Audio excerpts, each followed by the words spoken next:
welcome. Thanks for joining me. This is Elizabeth with Wandering Soul Enterprises, here for the next installment of the Archetypes and Elements Series.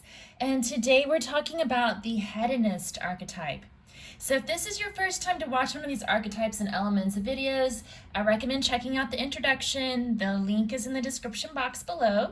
For those of you who are back, welcome back. Thanks again for being here.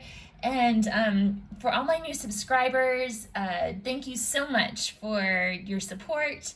If you do like this video, please be sure to give it a thumbs up and subscribe to my channel for future readings. I'll be going through each of the cards in the Caroline Myss Archetypes deck for this Archetypes and Elements series. And then I also have Pick a Card Tarot, yoga, and also once a month I'll post a music video of myself performing music from the public domain. So lots of content coming up, and appreciate you all for being here.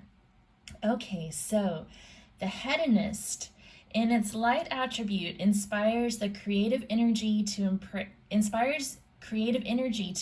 the good things in life and helps you to celebrate the beauty in yourself. And in its shadow attribute, it pursues pleasure to the detriment of health and indulges at the expense of others. And the hedonist kind of has like this connotation to it in certain cultures as being kind of evil, I guess. Like, but it's sort of thought of that way because of our Puritan heritage, I guess. So just keep that in mind when you're thinking of how the hedonist might interact with you in your lifetime. And especially if you decide that you really resonate with it and that's one of your core 12, maybe it's here to challenge that type of viewpoint, that Puritan paradigm. It's also here to challenge the lure of seduction, or the fear of being seduced by earthly pleasures. So the hedonist archetype plays into that situation as well. Let me just look up. There's a couple of other like sub-archetypes that are associated with the hedonist. Some of those are bon vivant, chef, gourmet, gourmand, and sybarite. I don't know what a sybarite is. I'd have to look that up, you guys. But the hedonist displays an appetite for pleasure in life, from good food and wine to sex and sensuality. I'm reading from the booklet. It challenges the archetypal fear of being seduced and losing control, and parallels the search for spiritual transformation. So I might read a little passage from the Sacred Contracts book in a little bit about that, but in certain religions, hedonism is associated with a spiritual experience. So like the god Soma from India is about having like a intoxicating spiritual experience. Dionysus is like that as well. Let's see. The shadow hedonist manifests as pursuing pleasure without regard for other people or one's own health and well-being. To determine whether this is one of your core 12 archetypes, look for lifelong patterns of pleasurable indulgence, either as an end in itself or as an attempt to reach transcendent states. Yeah, so very interesting.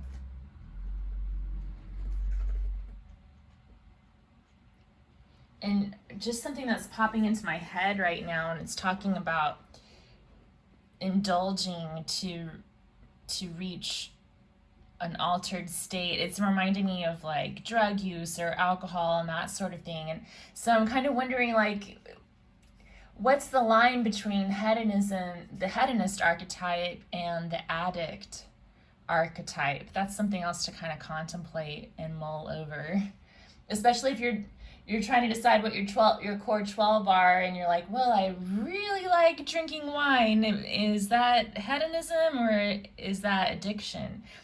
And that's something else to think about. Okay, so let's look at the element of earth. We have Lily Garden Fairy, card number 8. And these cards are from the Working with the Four Elements Oracle deck. From Sailor Jerry, we have the 5 of Diamonds. From the Antique Anatomy Tarot, we have the King of Coins. From the Rider Waite Coleman Smith deck, we have the Knight of Pentacles. And from the Wildwood Tarot, we have the Ace of Stones, the foundation of life.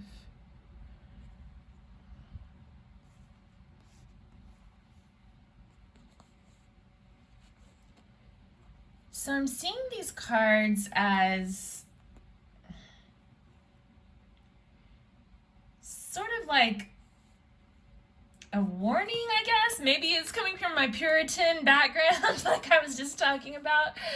Well, the Ace of Stones, the foundation of life, to me that means like hedonism is at its core about just enjoying the pleasures of life and all of the earthly delights that we have here. So that's at the core of hedonism, is just sensuality and indulging in earthly joys, right? The 5 of Diamonds, though, can be seen as sort of a warning that overindulging in those things can lead to losing. Like, there's always that risk of losing or being seduced by something and then having it taken away. So, like, that's the warning that comes along with hedonism. And then the Knight is about having a practical plan, and then the King is the abundant, wealthy guy. He's got a lot of money and can afford to be a hedonist. So that's the other thing. It's like you've also got to balance yourself financially in order to support your indulgences, right? And then we have the Lily Garden Fairy. What does that say?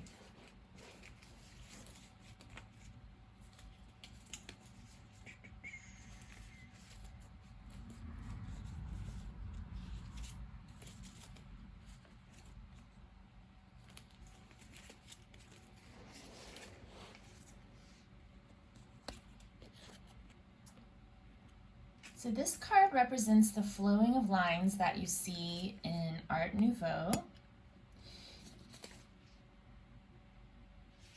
And, sorry, lost my place, and Celtic art. That is what we should be doing on our spiritual development, moving with the flow of the spirit. On the card you see the flower is open, releasing its seeds, letting go to allow for the new to come. The fairy of the flower with her wings open, helping the seeds to scatter in the wind. Working in the background, never far away, the great nature spirit Pan. Oh, that's Pan on this card, okay. Moving in mysterious ways. In your meditation, go into the spiritual realms and ask for a meeting with Pan. He is a special teacher. That's pretty cool, because I do think of Pan as being the ultimate hedonist. Just like, it just seems like such a joyful spirit, playful, mischievous, but just like really indulgent as well. So tapping into that sort of spirit. And then this description of the card also talks about flowing with the spirit. And to me, maybe that's kind of speaking to that subtle line that's crossed between hedonism and addiction. Like if you're flowing, if you're in flow with the spirit and your indulgence isn't blocking you from connecting to that higher power, then it's helpful, right? Then it's helping you to connect to that higher vibration. But if it's blocking that flow, then it's a problem and it's an obstacle that needs to be removed so that you can reconnect with your higher purpose and that higher power. So let's look at the element of air. We have Sleeping Beauty. Let's see, what is it? The card says celebrate the beauty in yourself. I'm just thinking part of, and maybe it speaks to my age, but the older I get, it's like, oh, sleep. That's like the ultimate indulgence. Yeah, so that is an indulgence in itself. Let's see, we have the Ace of Spades, the Page of Blades, the Ten of Swords, and the Eight of Arrows, Struggle.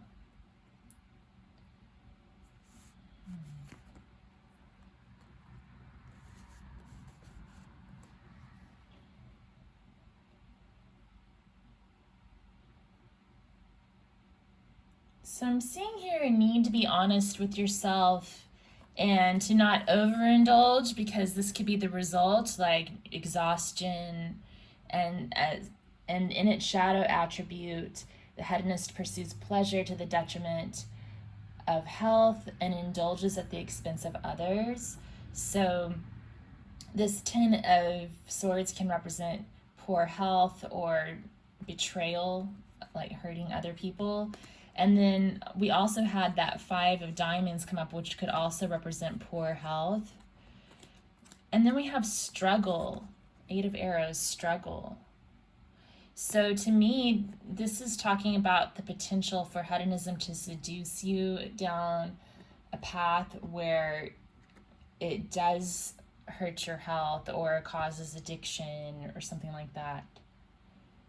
So there's that need to not become a victim to your pleasure and not allow others to become a victim to your pleasure, to stay clear-headed, clear-minded, communicate clearly with yourself and be honest with yourself, and to get your beauty sleep. The Sleeping Beauty card can also be about astral projection and paying attention to your dreams. So you may want to write down your dreams and see if anything interesting comes up there. So we also have the, so this is from the element of fire. We have the Geometric Angel, card number 7.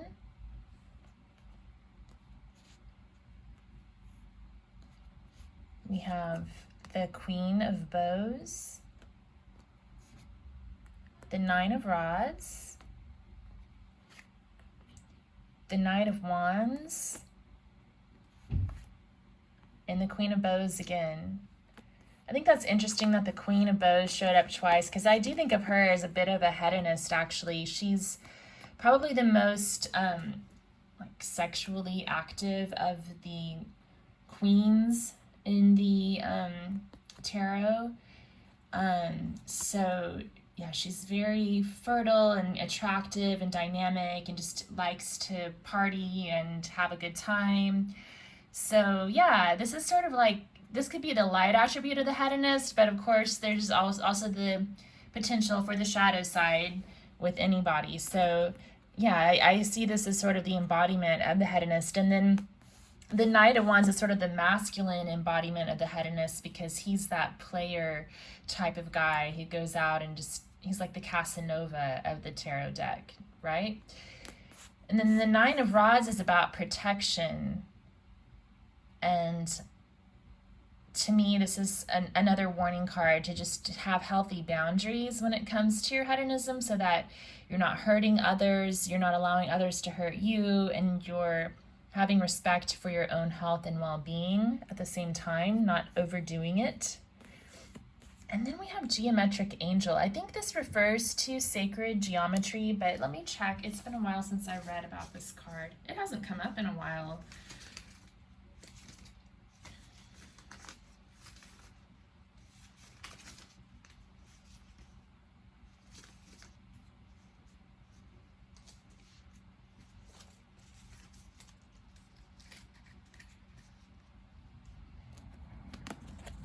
Geometric angel. When on our pathway to develop our spiritual gifts, we will become more aware of new worlds opening up of higher mental consciousness. There we can communicate with angels that use symbols and geometric figures, teaching us to understand and develop our vibrations into creative building through forms we can use for healing and to communicate. So it's about sacred geometry, symbols, numbers, and the ways that angels communicate with us using those. So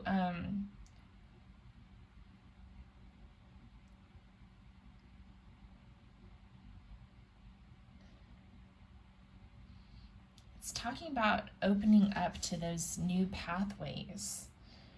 So I'm trying to see, like, how does the Hedonist tie in with like those angel messages and things? So part of the light attribute of the Hedonist is that they tap into this creative energy to embrace pleasure, and that's a bridge to connect with the divine. So maybe one of the ways that creative energy is manifested in certain people is through geometric symbols, like to inspire art, to and just open up new portals in the mind, I guess. I'm also thinking of how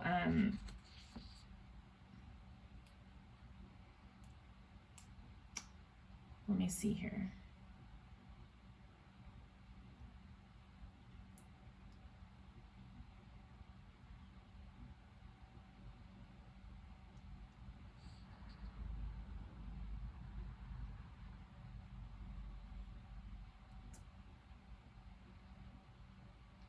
Yeah, so certain mystery religions practice pleasure seeking to achieve ecstatic delivery from the mundane world through physical or spiritual intoxication induced by secret rites. So that's from the Sacred Contracts book by Caroline Myss that goes along with this Archetypes deck. So yeah, it's definitely associated with the spiritual path. And I want to say, like,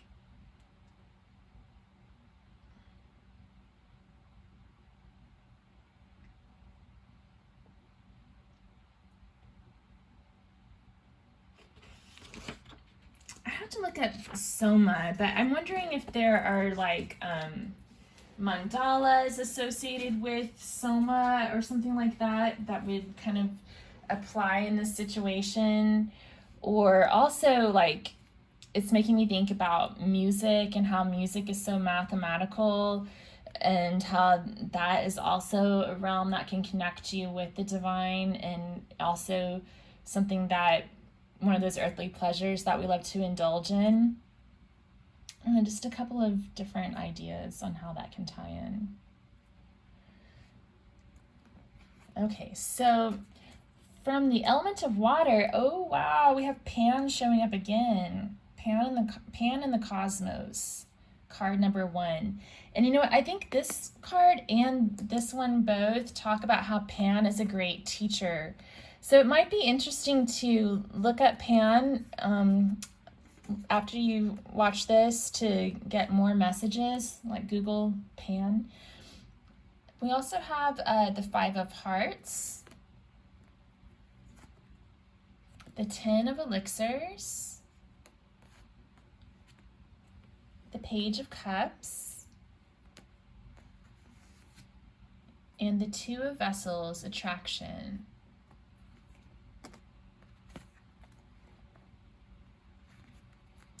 Yeah, so the Five of Hearts can be about pursuing ecstasy or spirituality through the physical, through physical intoxication or spiritual intoxication. It can also be about the burnout associated with that, and the sorrow that it can sometimes cause if you overindulge, right? And then the Two of Vessels is about the power of the spiritual power of indulging. You see, they're filling up their cups through the energy between them. It's a spiritual experience. And then the Page of Cups is about exploring the emotional realm. Again, and the importance of being honest with yourself and your relationship with the thing that you like to indulge in, or the things that you like to indulge in. And then the Ten of Elixirs is about ultimate happiness. Wisdom, harmony, calming happiness, love, passion, bliss, all the beautiful things in life. And then we had Pan showing up again. So yeah, I would suggest looking at Pan. All right, let's look at the Goddess Inspiration Oracle and see what else comes up.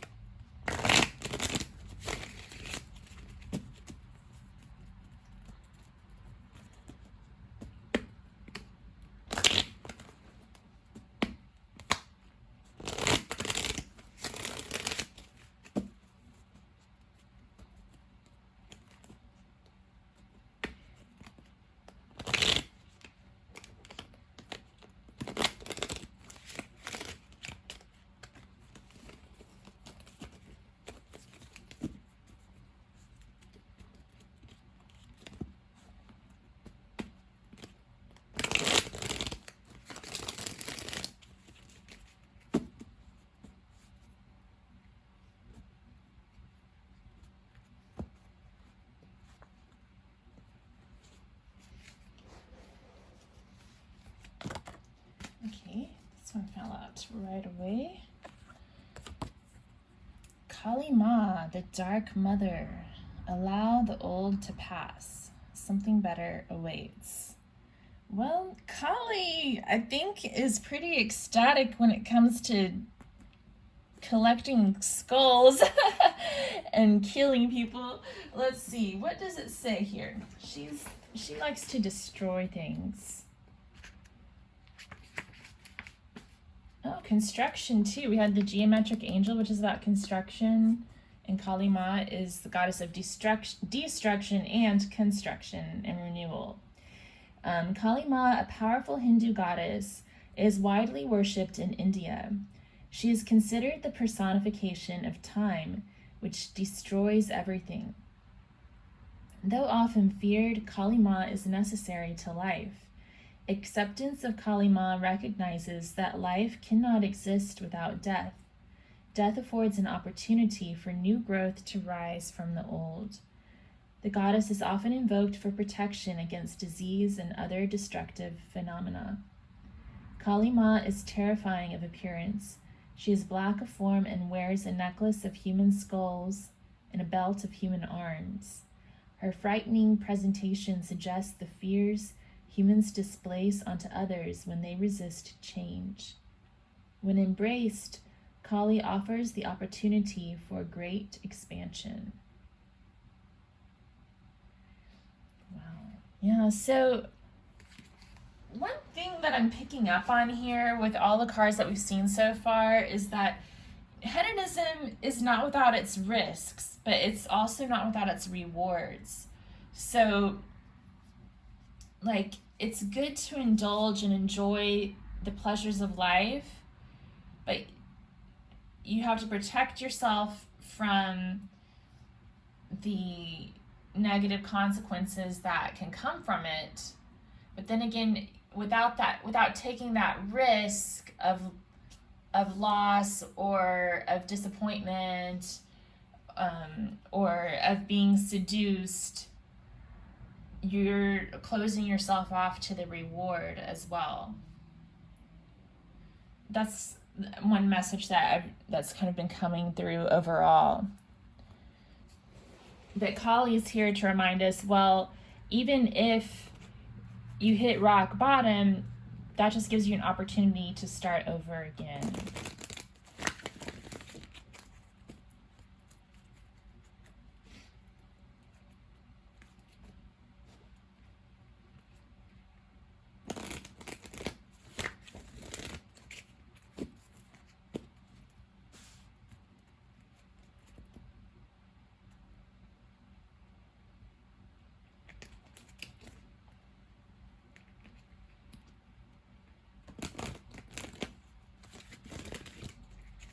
And I think that Kali is a hedonist for violence. just because this skull necklace and the arm belt, you know, it kind of gives that vibe. Okay, let's see. Gods and Titans.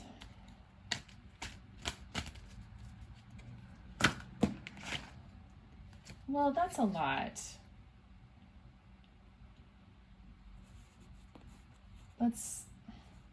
Let's try to narrow this down. Can we just get one?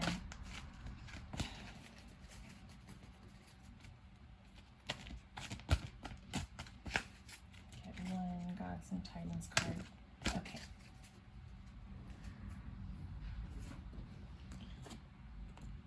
Oh, we have Maui, Discovery.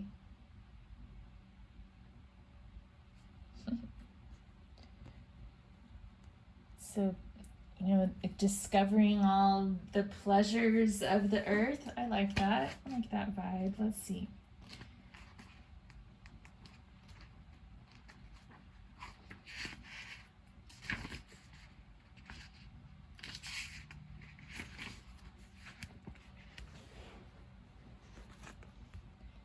So it says, feel eager again for discovery and adventure. Curiosity may help you break barriers and solve problems.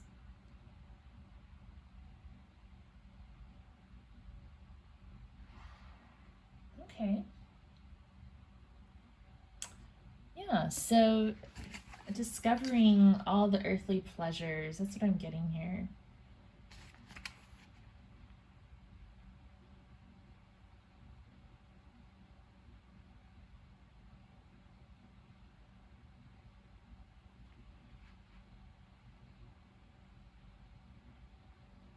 Okay, so let's look up let's draw cards from the major arcana of these tarot decks up here.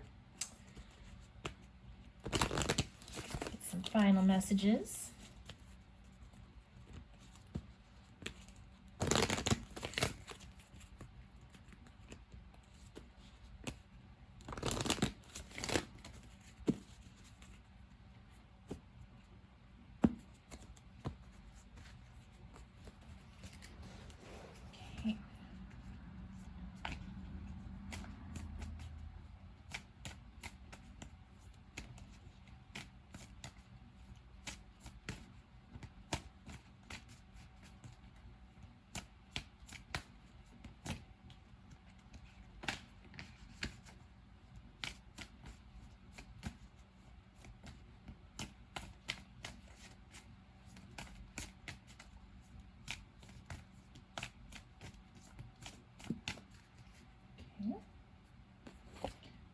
We have the Woodward, which is sort of like the strength card in the traditional tarot, which is about overcoming lust. Sometimes it's about having the backbone and strength to know where you will and won't compromise. Let's see why that's coming out here. You know, he's got that cup in his hand. He's he's indulging in something. I don't know if it's a cup of coffee or wine or what. But he's also very focused on his goals, and he's not going to allow whatever is in his cup to deter him from reaching his goals. Okay, let's see here. Okay, we have the High Priestess. So on the High Priestess, we have these pomegranates and palm trees in the background, which represent, they're seductive and can represent sexuality. So like that veil of seduction is behind her, that fear. But that veil also leads to the spirit world. The High Priestess can also sometimes be associated with, like, well, you know, if you want to talk about the Madonna and the whore archetype, like the Empress would be the Madonna of the deck and the High Priestess would be the whore, even though she's the High Priestess. I hate to talk about her that way, but like she sometimes has that reputation too.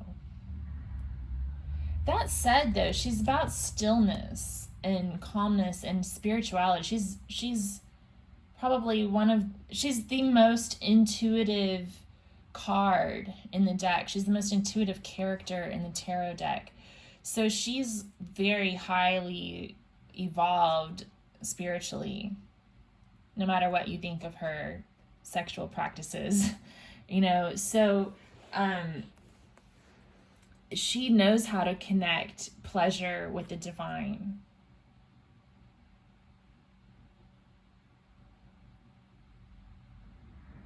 She knows that sex is sacred. It's one of those gateways to connect to the divine. Even food, you know, food, the pomegranate.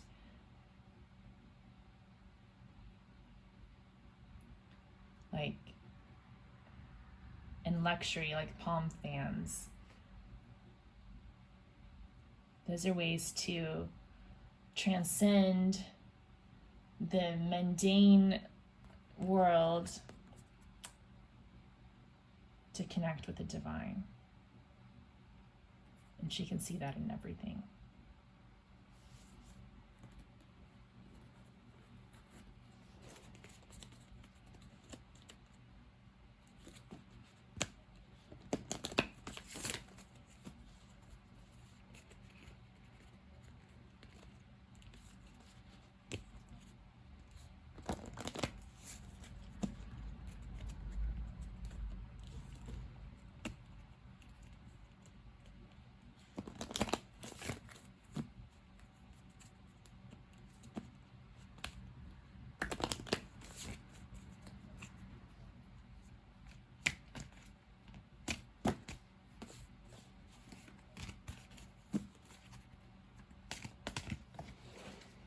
Oh my goodness, look what came out. Strength. So the wood word is like the strength card, and then we had the strength card come out again. Yeah, so these orange flowers, orangish reddish flowers represent passion, and then the ivy leaves, the green represents health. So it's about respecting your animal instincts while also taking care of your health and keeping them, keeping them not limited. What's the word I'm trying to say? Like taming your animal instincts enough so that you're still able to function as a healthy person, but still respecting those animal urges and instincts, and and using them to help you connect with the spiritual realm. Okay. I'm just gonna look in the Wildwood book real quick. I always like to look up stuff in the Wildwood Tarot. They have cool stuff in here.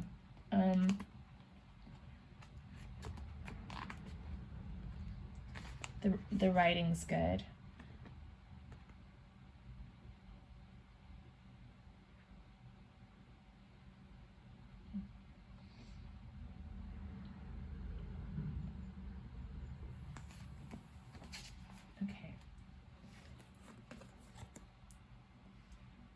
A human hunter wearing a mountain lion mask holds a bloodied spear in one hand and the cup of giving, intoxication, and compassion in the other. So there's intoxication in his cup, but also giving and compassion. Okay. The classical tarot image is a beautiful, mature woman controlling or holding a lion. The inherent balance of this image shows the calm beauty of patience and love, countering the unbridled emotions of anger and hate. The woodward, an ancient guardian of the wildwood, symbolizes the inner power that comes from facing fear and understanding the nature of darkness. The inner strength that comes from this awareness gives the individual the emotional body language and humility that says, I am not a victim. Treat me with respect. Do not mistake my passivity for weakness. The woodward acts as an emotional backstop when fate or the destructive energy in a situation faces us with seeming irrational or overwhelming disaster.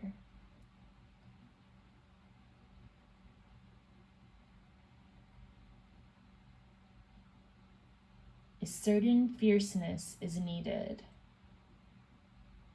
Not mindless, irrational aggression, but the tempered stoicism of a cool and resolute passion. The strength of the woodward is a balance and a dichotomy between the energy of the hunter or the guardian and the grounded inspiration found within the ecstasy of drumming and war dancing. Through adversity or the process of rebalancing in life, we find courage within ourselves that flows from an unknown source. The woodward's strength, drawn from nature's inherent power to renew and overcome, is needed if we are to foresee what is to come and wait upon the turning of the seasons.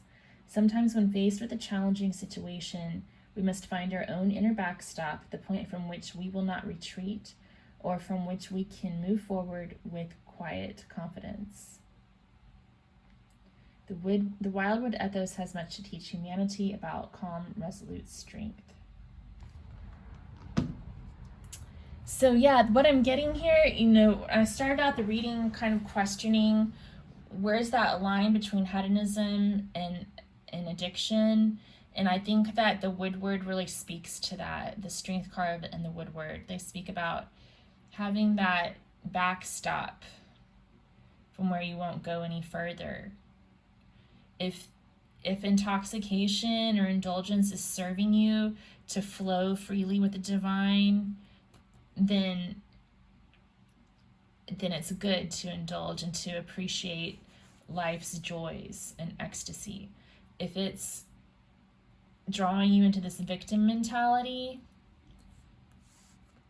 and starting to control you and blocking off the flow of spirit in your life, then it's time for it to go, and you have to find that inner strength to cut it out of your life. Okay, well, thank you all for joining me. I really appreciate it. If you enjoyed this video, if you'd give it a thumbs up and subscribe to my channel, I'd really appreciate it. For those of you who are my subscribers and have stayed to the very end, thank you so much. I can't tell you how much I appreciate you, and I hope to see you again. Till then, take care. Bye.